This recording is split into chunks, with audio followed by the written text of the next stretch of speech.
Hey guys, welcome to World Cinema in Tamil. நான் உங்கள் தமிழ் நண்பன். இன்னைக்கு உங்களுக்காக ஒரு தரமான சஸ்பென்ஸ் த்ரில்லர் மூவி கொண்டு வந்திருக்கேன். இந்த படத்தோட பேரு சீக்ரெட் அப்சஷன். இது 2019ஆம் ஆண்டு நெட்ஃபிளிக்ஸ்ல ரிலீஸ் ஆன ஒரு படங்க. படத்தோட ஸ்டோரி லைன் என்னன்னா, ஜெனிஃபர்னு ஒரு பொண்ணை யாரோ ஒரு சைக்கோ கில்லர் கொலை பண்ண ட்ரை பண்றான். ஆனா அவ எப்படியோ அவங்கிட்ட இருந்து தப்பிச்சிடுறா. இருந்தாலும் நடக்கிற ஒரு ஆக்சிடென்ட்ல அவளுக்கு அம்னீஷியா வந்து எல்லாத்தையுமே மறந்து போயிடுறா. அதுக்கப்புறம் அந்த பொண்ணை அவங்க ஹஸ்பண்ட் தான் பாத்துக்கிட்டு வராரு. ஆனா கடைசியில அந்த சைக்கோ யாருன்னு தெரியும் போது தாங்க ஷாக்கே. நீங்களும் அதை தெரிஞ்சுக்கணும்னா வீடியோவை ஸ்கிப் பண்ணாம ஃபுல்லா பாருங்க. நீங்க என்னோட சேனலுக்கு புதுசா இருந்தா மறக்காம சேனல்ல சப்ஸ்கிரைப் பண்ணிடுங்க. அண்ட் என்னோட வாய்ஸ் ஓவருக்காக ஒரு லைக் கொடுத்துட்டு வாங்க ஃப்ரெண்ட்ஸ், இப்போ நம்ம இந்த வீடியோவை பார்க்க போலாம். படத்தோட ஓபனிங் சீன்ல ஒரு நைட்டு ஜோனு மழை பெஞ்சிட்டு இருக்கு. அங்க இந்த ஜெனிஃபர்ன்ற பொண்ணை யாரோ ஒரு மர்மமான நபர் துரத்திக்கிட்டு வரான். அவளும் ஒரு பப்ளிக் போன்ல இருந்து 911க்கு கால் பண்ணலான்னு ட்ரை பண்றா. ஆனா அந்த போன் ஒர்க் ஆகலங்க. அந்த நேரத்துல ஒரு ஒயிட் கலர் பிக்கப் ட்ரக் அவளை துரத்திட்டு வரத பார்த்துட்டு ஒரு பப்ளிக் டாய்லெட் குள்ள ஓடிடுறா. அவளை துரத்திட்டு வந்தவன் அந்த டாய்லெட் குள்ளே வந்து ஒரு பாத்ரூமா ஓபன் பண்ணி அவளை தேடுறான். ஆனா ஜெனிஃபர் எப்படி அவங்கிட்ட இருந்து தப்பிச்சு ஒரு வழியா அவளோட காருக்குள்ள போய் ஏறிடுறாங்க. எல்லா படத்துலயும் நடக்கிற மாதிரி வழக்கம் போல அவளோட கார் ஸ்டார்ட் ஆகல. அவளை விடாம அந்த இன்ஜினை ஸ்டார்ட் பண்ணிட்டே இருக்கும்போது எப்படியோ ஒரு வழியா அந்த கார் ஸ்டார்ட் ஆயிடுது. ஆனா கீர் போட்டு வண்டியை எடுக்கும் போது தாங்க ட்விஸ்ட். வண்டி நகரவே மாட்டேங்குது. திடீர்னு அந்த காரு பின்னாடி போகுது. என்னடான்னு பார்த்தா பின்னாடி இருந்த ஒயிட் கலர் பிக்கப் ட்ரக்ல ஒரு ரோப்பை கட்டி இந்த காரை அந்த ஆளு இழுத்துட்டு இருக்கான். இதனால பயந்து போன ஜெனிஃபரும் அந்த காரை விட்டு இறங்கி மறுபடியும் ஓட ஆரம்பிக்கிறா. திக்கு தசை தெரியாம ஓடின ஜெனிஃபர் நடு ரோட கிராஸ் பண்ணும்போது அந்த வழியா வந்த ஒரு கார்ல அடிபட்டு கீழே விழுந்துடுறா. உடனே அந்த காரை ஓட்டிட்டு வந்தவங்களும் ஜெனிஃபரை ஹாஸ்பிட்டல்ல சேர்த்துடுறாங்க. அவகிட்ட எந்த ஐடி கார்டும் இல்லாததுனால அந்த ஹாஸ்பிட்டல்ல வேலை செய்யறவங்களால இவளுக்கு தெரிஞ்சவங்கள யாரையும் அவங்களால கான்டாக்ட் பண்ண முடியல. அவளுக்கு அந்த டாக்டர்ஸ் ட்ரீட்மெண்ட் கொடுத்துட்டு இருக்கும்போது ஜெனிஃபரோட கணவர்னு சொல்லிக்கிட்டு ரசல் வில்லியம்ஸ்னு ஒருத்தர் அந்த ஹாஸ்பிட்டலுக்கு பதட்டத்தோட ஒளி வராரு. ஆனா அந்த ஹாஸ்பிட்டல் ஸ்டாஃப் அவரை ஆபரேஷன் தியேட்டருக்குள்ள அனுமதிக்க மாட்டாங்க. சில மணி நேரம் கழிச்சு நர்ஸும் ரசல் கிட்ட நடந்த ஆக்சிடென்ட்ல ஜெனிஃபருக்கு தலையில பலமா அடிபட்டு இருக்கிறதுனால அவளுக்கு அம்னீஷியா வந்து நிறைய விஷயத்த அவன் மறந்துட்டா. சோ அவளுக்கு ஞாபகம் வர வரை நம்ம வெயிட் பண்ணி தான் ஆகணும்னு சொல்றாங்க. அடுத்த நாள் ஹாஸ்பிட்டல்ல பிராங்க் பேஜ் அப்படின்னு சொல்லிட்டு ஒரு இன்ஸ்பெக்டர் ரசலை மீட் பண்ணி பேசும்போது அவர் ஜெனிஃபரை பத்தி ரசல் கிட்ட நிறைய கேள்விகள் கேட்கிறாரு. இப்ப அந்த போலீஸ்காரருக்கு என்ன டவுட்னா, அந்த நேரத்துல நைட்ல ஜெனிஃபர் தனியா அந்த இடத்துல என்ன பண்ணிட்டு இருந்தாங்க அப்படின்றதுதான். இத ரசல் கிட்ட கேட்கும்போது அவர் அதுக்கு என் வைஃப் காய்கறி வாங்கறதுக்காக போனா, அதுக்கப்புறம் ரொம்ப நேரமா அவ திரும்பி வரல அப்படின்னு சொல்றாரு. இப்ப இன்ஸ்பெக்டர் பிராங்கும் ஜெனிஃபரோட கார் மிஸ் ஆகுது. முதல்ல நான் அந்த காரை கண்டுபிடிக்கிறேன். ஜெனிஃபருக்கு நினைவு திரும்பினதுக்கு அப்புறம் அவளை நான் வந்து மீட் பண்றேன்னு சொல்லிட்டு அவரோட பிசினஸ் கார்டை ரசல் கிட்ட கொடுத்துட்டு அங்க இருந்து கிளம்புறாரு. சில நாட்களுக்கு அப்புறம் ஜெனிஃபரும் நினைவு திரும்பி கண்ணை முழிச்சு பார்க்கும்போது அவளோட ரூம்குள்ள ரசல் ஒரு பொக்கே வச்சுட்டு அதுல கெட் வெல் சூன் நோட்லாம் எழுதி வச்சிருக்காரு. அதே நேரத்துல ரசலும் அங்க வந்து ஜெனிஃபர் கிட்ட பேசலான்னு ட்ரை பண்ணும்போது அவளுக்கு எதுவுமே ஞாபகம் இல்லாதனால ஆரம்பத்துல ரசல் கிட்ட அவ பேசுறதுக்கு தயங்குறா. ரசல் ஜெனிஃபர் கிட்ட தன்னை அவளோட கணவன்னு சொல்லி இன்ட்ரோடியூஸ் பண்ணிட்டு அவளோட பேரு ஜெனிஃபர்னு அவகிட்டே சொல்றாரு. இப்ப ஜெனிஃபருக்கு இழந்து போன மெமரிஸ் எல்லாம் திருப்பி வரணும்ன்றதுக்காக அவரும் ஜெனிஃபரோட பழைய போட்டோஸ் எல்லாம் காமிச்சு அதுக்காக அவர் முயற்சி பண்றாரு. அவரு தங்களோட கடந்த காலத்தை பத்தி பேசும்போது அவங்க ரெண்டு பேருமே ஒரே ஆபீஸ்ல தான் ஒர்க் பண்றதா சொல்றாரு. ஜெனிஃபர் தன்னை பத்தின கடந்த காலத்தை தெரிஞ்சுக்கிறதுல ரொம்ப ஆர்வமாகி அவளோட பேரண்ட்ஸ பத்தி அவ கேட்கும்போது ரசல் மூஞ்ச சோகமா வச்சுக்கிட்டு ஜெனிஃபரோட பேரண்ட்ஸ் 2 வருஷத்துக்கு முன்னாடி ஒரு தீ விபத்துல இறந்து போயிட்டாங்க அப்படின்னு சொல்றாரு. அதே நேரத்துல நமக்கு பிராங்க காட்டும் போது அவரு ஜெனிஃபரை ஒருத்தன் கார்ல வந்து இடிச்சால அவன் கிட்ட இன்வெஸ்டிகேஷன் பண்ணிட்டு இருக்காரு. அவன் பிராங்க் கிட்ட அந்த நேரத்துல ரொம்ப இருட்டா இருந்ததுனால அந்த இடத்துல யாருமே இருந்த மாதிரி எனக்கு தெரியல. ஆனா நான் நோட் பண்ண விஷயம் என்னன்னா, ஏதோ ஒரு ஒயிட் கலர் ட்ரக் ஒரு காரை கேபிள் போட்டு இழுத்துட்டு இருந்ததை நான் பார்த்தேன் அப்படின்னு சொல்றான். நெக்ஸ்ட் சீன்ல நமக்கு யாரோ ஒரு மர்மமான ஆளு கையில ஒரு பொக்கையை வச்சுக்கிட்டு அந்த ஹாஸ்பிட்டலுக்கு உள்ள வரா மாதிரி காட்டுறாங்க. ஜெனிஃபர் குடும்பத்தை சேர்ந்தவங்க மட்டும் தான் அவளை சந்திக்க முடியும்னு சொல்லிட்டு அந்த ஆளை அந்த ஹாஸ்பிட்டல்ல ஜெனிஃபரை சந்திக்கிறதுக்கு அலோ பண்ண மாட்டாங்க. இருந்தாலும் அந்த ஆளு இந்த பொக்கே ஜெனிஃபர் கிட்ட போனா மட்டும் போதும் அப்படின்னு சொல்றாரு. அந்த ஆளு அதை சொல்லிட்டு அங்க இருந்து கிளம்பும் போது தூரத்துல இருந்து ஜெனிஃபரோட ஹஸ்பண்ட் ரசல் அந்த ஆளை அப்படியே சந்தேகமா பாத்துட்டு இருக்காரு. நமக்கு அடுத்த நாள காட்டும் போது ஜெனிஃபரும் ரசலும் கொஞ்சம் நல்லா பழகுற மாதிரி காட்டுறாங்க. இப்போ ஜெனிஃபரும் கொஞ்சம் கொஞ்சமா ரிகவர் ஆகிட்டு வரா. சில நாட்களும் கடந்து போகுது. ஒரு வழியா ஜெனிஃபரை அந்த ஹாஸ்பிட்டல்ல இருந்து டிஸ்சார்ஜ் ஆகிறதுக்கு அலோ பண்றாங்க. ஆனா அவளோட கால் ஒண்ணு இன்னும் முழுசா குணமடையாததுனால அவளுக்கு ஒரு வாக்கிங் ஸ்டிக்க கொடுத்து அனுப்பிச்சிடுறாங்க. ரசலும் ஜெனிஃபரை கூட்டிக்கிட்டு அவங்களோட மலை மேல இருக்கிற வீட்டுக்கு 2 பேரும் போறாங்க. வீட்டுக்கு அவங்க போனதுக்கு அப்புறம் ரசலும் ஜெனிஃபரும் அந்த வீட்டுல என்னென்னலாம் பண்ணாங்க அப்படிங்கிற எல்லா மெமரிஸுமே ஜெனிஃபர் கிட்ட சொல்றாரு. அவங்களோட கல்யாண போட்டோவை ஜெனிஃபரை பார்க்க வச்சு அவங்களுக்கு நினைவு திரும்புறதுக்கு ரசல் ஹெல்ப் பண்றாரு. அப்ப ஜெனிஃபர் அந்த வீட்டை சுத்தி பார்த்துட்டு இருக்கும்போது கொஞ்சம் கொஞ்சமா அவளோட கெட்ட ஞாபகங்கள் அவளுக்கு வந்து போகுது. இப்போ ஜெனிஃபருக்கு நடந்த விஷயம் எதுவுமே ஞாபகம் இல்லாதனால அவளால பீஸ்ஃபுல்லாவே இருக்க முடியல. அடுத்த நாள் ரசல் ஜெனிஃபருக்காக சாப்பாடு செஞ்சுட்டு இருக்கும்போது டிடெக்டிவ் பிராங்க் கிட்ட இருந்து அவருக்கு ஒரு கால் வருது. சிக்னல் சரியா கிடைக்காதனால அவரு அந்த வீட்டை விட்டு வெளியே போய் பேசுறாரு. அந்த டிடெக்டிவ் ரசல் கிட்ட ஜெனிஃபரோட காரை இன்னும் எங்களால கண்டுபிடிக்க முடியல, அதே நேரத்துல அவரு விசாரிச்ச ஒரு ஆளு ஏதோ வெள்ளை கலர் பிக்கப் ட்ரக் உன் ஒய்ஃபோட காரை இழுத்ததா சொன்னான் அப்படின்னு சொல்றாரு. அதோட அவரு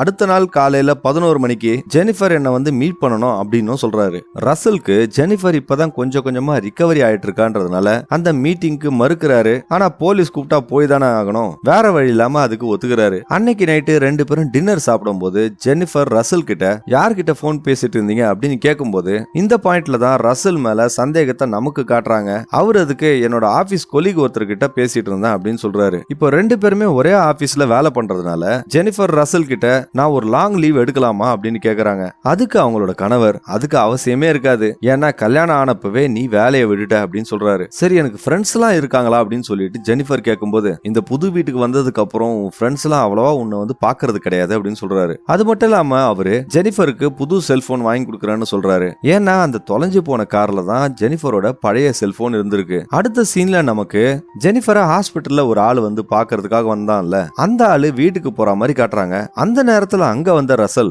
யார் நீ, எதுக்காக நீ என் ஒய்ஃபை வந்து பாக்குறதுக்கு ஹாஸ்பிட்டலுக்கு வந்த அப்படின்னு கேக்குறாரு. இந்த சமயத்துல தான் ரசல் கொஞ்ச நேரம் கூட பொறுக்காம அந்த ஆளை ஒரு ராடால அடிச்சு கொன்னுட்டு தன்னை ஒரு சைக்கோன்றத ரிவீல் பண்றாரு. அடிச்சு கொன்ன அந்த ஆளோட பாடியை தன்னோட வீட்டுக்கு எடுத்துட்டு வந்து அவரோட வீட்டுல இருந்த கார்டன்லயே அந்த பாடியை புதைச்சிடுறாரு. அந்த நேரத்துல தூக்கத்துல இருந்து முழிச்சுக்கிற ஜெனிஃபரும் ரசலை கூப்பிட்டு இருக்கும் போது அவங்களோட பேக் யார்ட்ல யாரோ இருக்கிறதா அவன் நோட் பண்றா. ஆனா உத்து பார்க்கும் போதுதான் அது அவளோட ஹஸ்பண்ட் ரசல்ன்றது அவளுக்கு தெரியுது. ஆனா இந்த நேரத்துல அவரு அந்த கார்டன்ல என்ன பண்ணிட்டு இருக்காருன்றது ஜெனிஃபருக்கு புரியல. அடுத்த நாள் ரசல் ஜெனிஃபர் கிட்ட நேத்து ராத்திரி என்னால சரியா தூங்க முடியல அப்படின்னு சொல்லும்போது அத பத்தி ஜெனிஃபர் எதுவும் கேட்டுக்கல. அப்ப அவரு ஜெனிஃபர் கிட்ட நான் டவுனுக்கு போய் சில பொருட்கள் வாங்குறேன், அப்படியே உனக்கு செல்போனை ஒன்னு வாங்கிட்டு வரேன்னு சொல்லும்போது அந்த பாயிண்ட்ல அவருக்கு டிடெக்டிவ் பிராங்க் அவரை மீட் பண்றதுக்காக கேட்ட அப்பாயின்மெண்ட்டை பத்தி மறந்துடுறாரு. பிராங்கும் தொடர்ந்து ரசலை கான்டாக்ட் பண்றதுக்காக போன் பண்ணும்போது அவரோட கால் வாய்ஸ் மெயிலுக்கு தான் போகுது. இப்போ அந்த டிடெக்டிவ் ஜெனிஃபரை மீட் பண்ணியே ஆகணும்ன்றதுக்காக ரசல் வில்லியம்ஸோட வீட்டு அட்ரஸ் அவங்களோட போலீஸ் டேட்டா பேஸ்ல தேட ஆரம்பிக்கிறாரு. ஆனா அவருக்கே அதிர்ச்சி தரும் வகையில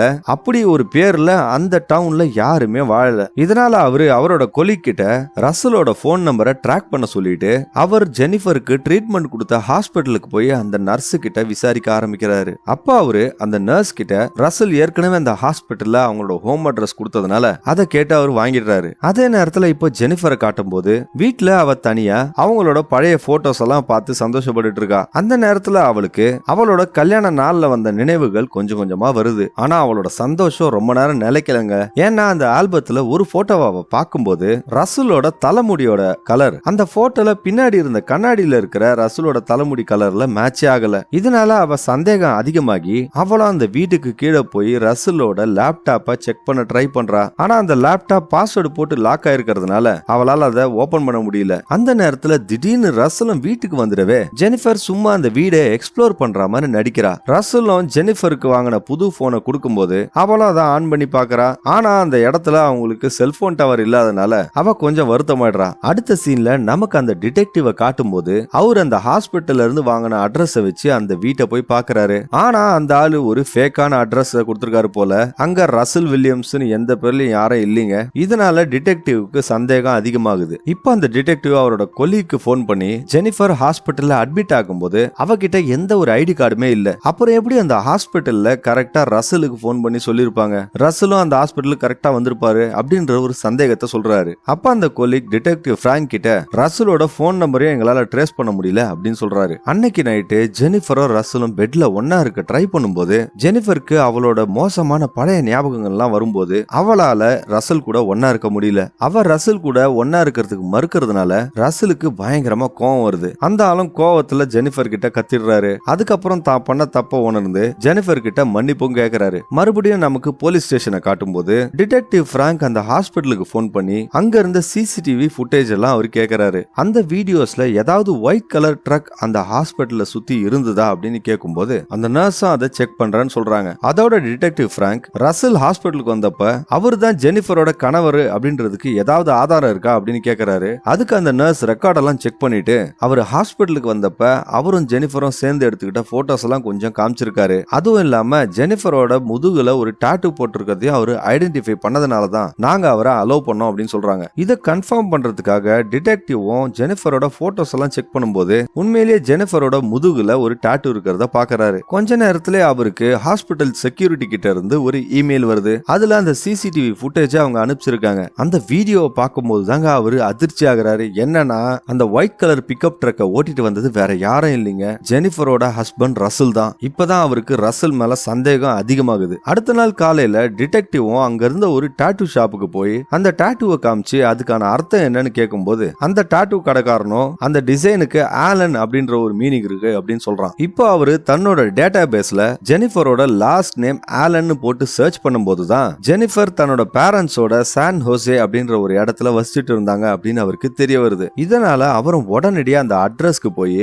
அந்த வீட்டோட டோரை நாக் பண்ணும்போது அந்த டோர் சாத்தாமலே இருக்கு. உள்ள போய் பார்க்கும்போது போட்ட பொருள் எல்லாம் அப்படியே கிடக்கு, யாருமே அங்க இருக்கிற மாதிரி தெரியல. அப்பதாங்க அவருக்கு அந்த வீட்டுக்குள்ள ஒரு கெட்ட வாடை வருது. அவரை என்னவா இருக்கும்னு சொல்லி பெட்ரூம்ல போயிட்டு அந்த பெட்ல இருந்த பிளாங்கெட்டை ஓபன் பண்ணி பார்க்கும்போது ஜெனிஃபரோட பேரண்ட்ஸ் இறந்து போயிருக்காங்க. அவங்களோட உடல்லாம் அப்படியே அழுகி போயிருக்கு. அடுத்த நாள் காலையில ஜெனிஃபர் வீட்ல ரசல் குளிச்சிட்டு இருக்கும்போது அந்த ஆளோட பர்ஸ் எடுத்து ஒளிச்சு வச்சிடறாங்க. அதுக்கப்புறம் அவங்க ரசல் கிட்ட சமையல் செய்யறதுக்காக கொஞ்சம் காய்கறி வேணும்னு சொல்லிட்டு அவரை கடைக்கு போக சொல்றாங்க. இப்ப ரசல் அந்த வீட்டை விட்டு போனதுக்கு அப்புறம் அவங்களும் ரசலோட பர்ஸ் செக் பண்ணும்போது ஜெனிஃபரோட டிரைவிங் லைசன்ஸ் அந்த பர்ஸ்க்குள்ள இருக்கு. அதுல இருந்து அவங்களோட கடைசி பேரு ஆலன்றத அவங்க தெரிஞ்சுக்கிறாங்க. இப்போ அந்த டிடெக்டிவ் தன்னோட இன்வெஸ்டிகேஷனை ஜெனிஃபரும் ரசலும் வேலை செய்யற ஆபீஸ்ல ஆரம்பிக்கிறாரு. அப்ப அவங்க கூட வேலை செய்யற ஒருத்தர் ஜெனிஃபருக்கும் ரசலுக்கும் கல்யாணம் ஆனதுக்கு அப்புறம் அவங்க ரெண்டு பேரும் வேலையை விட்டு நின்னுட்டாங்க. அது மட்டும் இல்லாம அவங்களோட ஃபேர்வெல் பார்ட்டியில எடுத்த சில போட்டோஸ பிராங்க் கிட்ட அந்த ஆள் காட்டுறாரு. அந்த போட்டோஸ பார்க்கும்போது தான் பிராங்க்குக்கு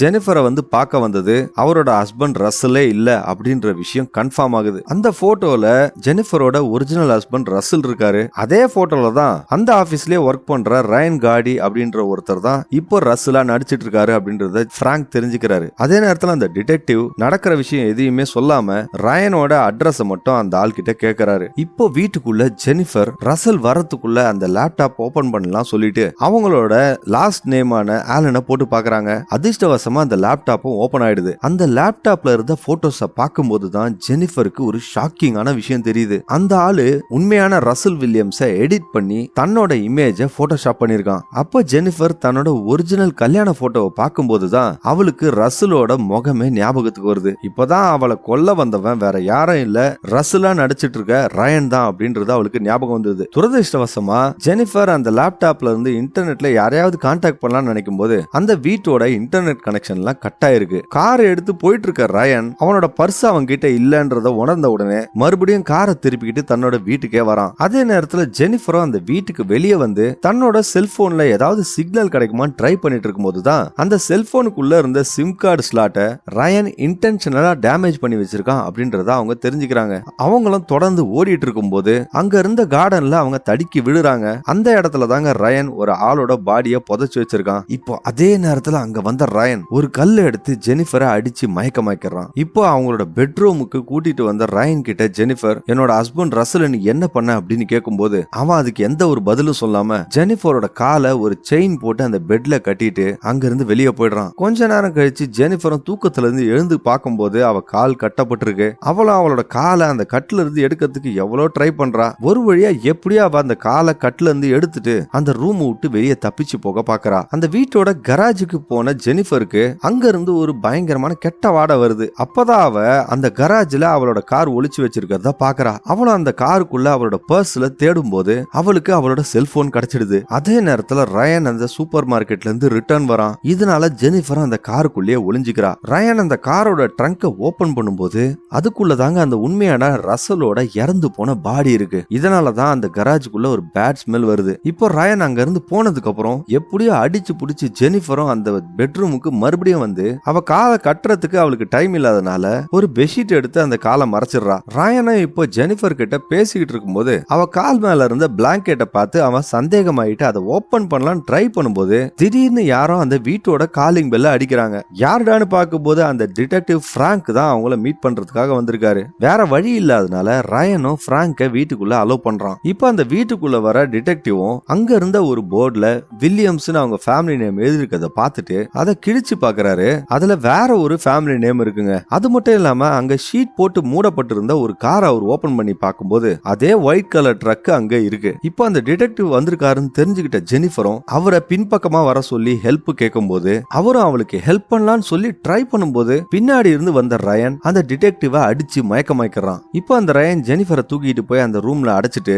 மயக்கமான அந்த டிடெக்டிவையும் இழுத்துக்கிட்டு ஒரு கயரை கையில எடுக்கிற மாதிரி காட்டுறாங்க. கொஞ்ச நேரம் கழிச்சு ஜெனிஃபரோட ரூமுக்கு வர ரயனும் அவளோட கையெல்லாம் கட்டிக்கிட்டு அவனோட பிளாஷ்பேக் எல்லாம் அவன் சொல்ல ஆரம்பிக்கிறான். ரொம்ப காலமா ஜெனிஃபரை அவன் ஒன் சைடா லவ் பண்ணி இருந்திருக்கான். ஆனா ஜெனிஃபர் அவனை கண்டுக்கிறதே கிடையாது. அவளும் அந்த ஆபீஸ்ல வேலை செஞ்ச ரசலும் தான் லவ் பண்ணிருக்காங்க. கொஞ்சம் கொஞ்சமா அவன் ஜெனிஃபர் மேல ஒரு அப்சஷனை கிரியேட் பண்ணிருக்கான். கடைசியில ரசலுக்கும் ஜெனிஃபருக்கும் கல்யாணம் ஆகிடவே இப்போ ரயனுக்கு எந்த ஒரு ஆப்பர்ச்சுனிட்டியுமே இல்ல. இதனால கோவமான ரயன் ஜெனிஃபரோட ஹஸ்பண்ட் ரசல் அவளோட அப்பா அம்மா எல்லாரையும் கொலை பண்ணிருக்கான். அது மட்டும் இல்லாம அவனுக்கு குறுக்க வர எல்லாரையுமே அவன் தீத்து கட்டியிருக்கான். அவன் ஜெனிஃபரையும் தீத்து கட்ட தான் முடிவு பண்ணி வச்சிருக்கான். ஆனா அவளுக்கு அந்த ஆக்சிடென்ட்ல அம்னீஷியா வந்ததுனால அவளை வச்சு வாழணும்னு முடிவு பண்ணி தான் இந்த வேலையை பண்ணிருக்கான். டிடெக்டிவ் பிராங்குக்கு மயக்கம் தெளிஞ்ச உடனே அவரை ஒரு ஃப்ரீசர்ல ரயன் லாக் பண்ணி வச்சிருக்கிறத உணர்ந்துட்டு அந்த டோரையும் ஒரு உடைக்க ட்ரை பண்ணிட்டு இருக்காரு. ரயன் வீட்டுக்கு வெளியே போய் டிடெக்டிவோட காரை கராஜ்ல எடுத்துட்டு வந்து வச்சுட்டு கொஞ்சம் ட்ரிங்க் சாப்பிடலான்னு சொல்லி உள்ள போறான். அந்த நேரத்துல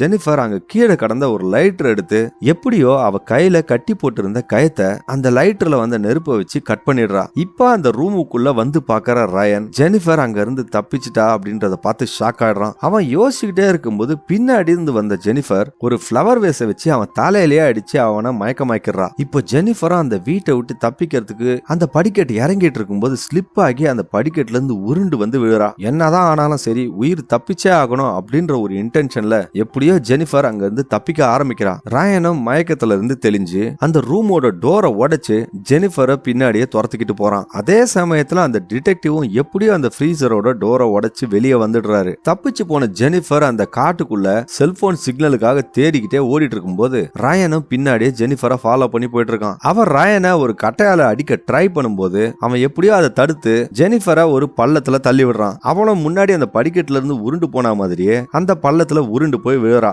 இப்போ அவன் ஜெனிஃபரை கொல்லலான்னு சொல்லிட்டு துப்பாக்கிய காட்டும் போது திடீர்னு அங்க வந்த டிடெக்டிவ் அவனை புடிச்சு தள்ளி விட்டுறாரு. இப்போ ரயனுக்கும் அந்த டிடெக்டிவ்க்கும் ஒரு சண்டை நடந்துட்டு இருக்கும்போது ஜெனிஃபர் அந்த துப்பாக்கி எடுத்து அந்த டிடெக்டிவ்க்கு உதவி பண்றதுக்காக எப்படியோ ரயனை சுட்டுடுறா. இதனால ரயனும் ஸ்பாட்லயே இறந்து போயிடுறான். இப்போ 3 மாதங்கள் கழிச்சு காட்டுறாங்க. ஜெனிஃபருக்கு காலம் குணமாயிடுது. அவ அந்த டிடெக்டிவ சந்திச்சு தன்னோட தேங்க்ஸ சொல்லிட்டு தன்னோட புதிய வாழ்க்கைய வாழறதுக்காக போறா. அப்படியே படத்தையும் முடிக்கிறாங்க. ஓகே ஃப்ரெண்ட்ஸ், இந்த வீடியோ உங்களுக்கு பிடிச்சிருக்கும்னு நான் நம்புறேன். என்னோட வாய்ஸ் ஓவர் பத்தின கமெண்ட்ஸ் எதுவா இருந்தாலும் கமெண்ட் செக்ஷன்ல சொல்லுங்க. அண்ட் இதே போல டிஃபரெண்டான மூவிஸ் எல்லாம் பார்க்கணும்னா என்னோட சேனலை சப்ஸ்கிரைப் பண்ணி வச்சுக்கோங்க. மீண்டும் இதே போல ஒரு வித்தியாசமான படத்தோட உங்களை கூடிய விரைவில் சந்திக்கிறேன். அதுவரை உங்களிடமிருந்து விடைபெறுவது உங்களுக்காக மட்டும் வித்தியாசமான படங்களை கொண்டு வர நான் உங்கள் தமிழ் நண்பன். வீடியோவை பார்த்ததற்கு நன்றி.